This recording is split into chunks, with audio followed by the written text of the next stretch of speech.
Hola a todos, ¿qué tal? Nueva reseña del libro en el canal de YouTube de Español Jurídico. Hoy nos ocupamos de este de aquí, El lenguaje jurídico de Luis Alberto Hernando Cuadrado. Un libro que no tiene desperdicio, de lo mejor que ha pasado por mis manos. Vamos a echarle un vistazo. El lenguaje jurídico es un libro que estudia las peculiaridades y precisiones del lenguaje del derecho. Ofrece un análisis concienzudo del español utilizado en el ámbito jurídico con muchas explicaciones teóricas ilustradas con ejemplos prácticos. Es un libro del año 2003, editado por Editorial Verbum en una colección que se llama Serie Español Práctico y consta de 143 páginas, es muy finito.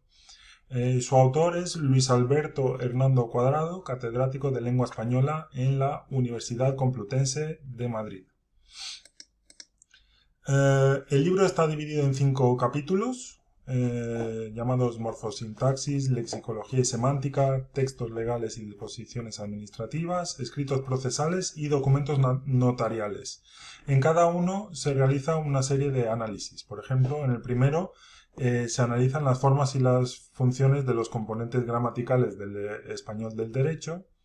En el segundo capítulo de lexicología y semántica se estudia el vocabulario, vocabulario técnico, semitécnico propio del derecho. Luego se entra a analizar tipos de escritos. En el capítulo número 3, los textos legales y las disposiciones administrativas. En el capítulo 4 se analizan escritos procesales, contenido y estructura de demandas, autos, denuncias, querellas, etc. Y por último, se analizan los documentos notariales, sobre todo la escritura pública y el acta notarial. Al final del libro, una bibliografía y un índice de voces y expresiones estudiadas en el libro. Entrando ya en el detalle, en el análisis mío del libro, me ha encantado este libro, sobre todo los dos primeros capítulos. Me ha gustado todo el libro, pero los dos capítulos me parecen excelentes. En el capítulo inicial, morfosintaxis, analiza 38 aspectos distintos que caracterizan el lenguaje del derecho y entra en temas como las subordinaciones, la puntuación, uso de relativos, gerundios, participios, etc. Y en el segundo capítulo, lexicología y semántica, entra en los términos del derecho y, por ejemplo, distinción entre vocabulario técnico, semitécnico, general, todo ello de una forma muy clara y concisa que es de agradecer. Me gusta también mucho el amplio rango de niveles de lengua que maneja el autor, que no queda en un nivel muy abstracto y, digamos, arduo, sino que puede gestionar varios niveles, adaptarse a varios niveles al mismo tiempo. Por ejemplo, en una página habla sobre términos como cohecho, impensas, interdicto o lucro cesante, y unas páginas más tarde no tiene ningún problema en explicar expresiones populares como chutarse un canuto, empapelar o chirona, ¿eh? del habla popular. Me gusta mucho la concisión del libro. Es un libro que me lo imagino al autor escribiéndolo y no me extrañaría que le hubieran salido 500 páginas y luego empezara a quitar, a quitar, a quitar y al final se han quedado en 140 páginas de todo músculo. No, no hay ni un gramo de grasa, no sobra nada por ninguna parte. Y eso sin ahorrar espacio también. O sea, todo está muy bien explicado, sin rodeos, sin divagaciones, sin circunloquios, muy, muy directo. Y eso como lector me parece que es algo de agradecer. Me parece un signo de respeto hacia al lector. Y bueno, me ha encantado el libro.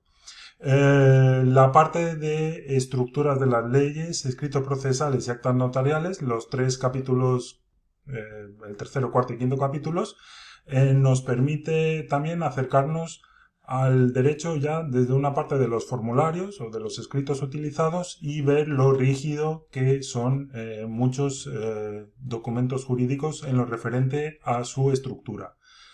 Como aspecto negativo, no es que no vaya a mencionar ninguno, es que no he encontrado ninguno. Me ha gustado de una punta a la otra.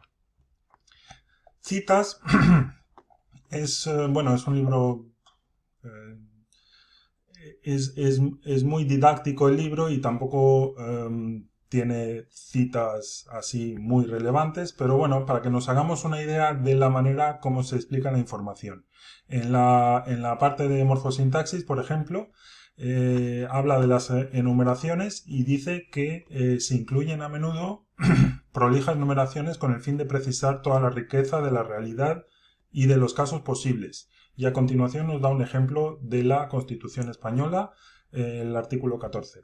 Los españoles son iguales ante la ley sin que pueda prevalecer discriminación alguna por razón de su, y aquí empieza la enumeración, nacimiento, raza, sexo, religión, opinión o cualquier otra condición o circunstancia personal o social.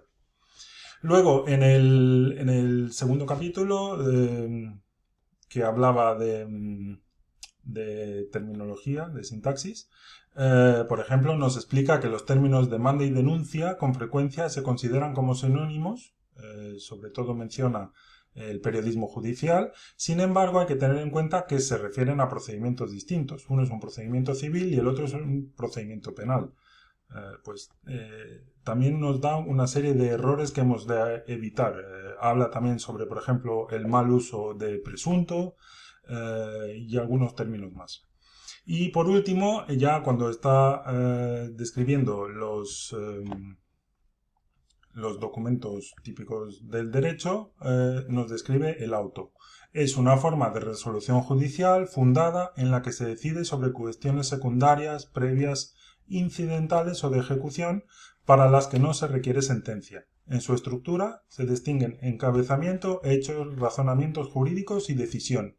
Y como veis es una definición, esta definición no ocupa 3 páginas, sino que analiza un documento de este tipo, un auto, y refleja muy bien cuál es el encabezamiento, los hechos, los razonamientos jurídicos y la parte de decisión. Me ha encantado este libro y tanto es así que